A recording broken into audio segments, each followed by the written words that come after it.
Jobs are expected to be front and center at China's annual National Legislative and Political Advisory Sessions to be held from the end of the week.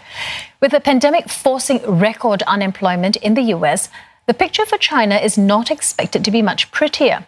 Well, apart from the vast economic impact, soaring unemployment in China is a key political concern, and it could also hamper China's ability to meet President Xi Jinping's target of eradicating poverty in his vast country by year-end.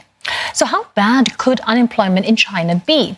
Well, official data puts the jobless rate in April at 6%, up from 5.9% in March, still lower than the record high of 6.2% in February. Now, this data is gathered from surveys of all regular urban residents.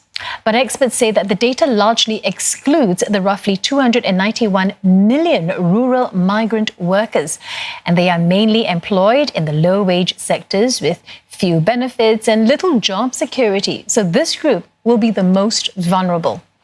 Estimates from non-official sources put the number of jobs lost in China throughout the first quarter at 70 million to 80 million, compared with official numbers that say 26 million.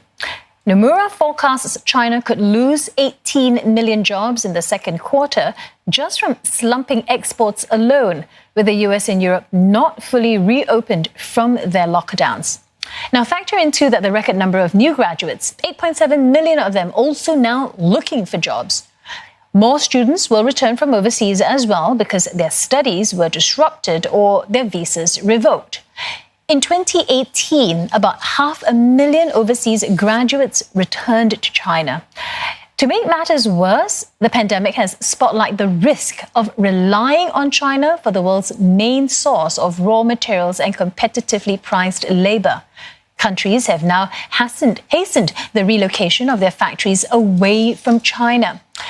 Japan, for instance, has set aside $2.2 billion to help Japanese companies move their production base home or to Southeast Asia.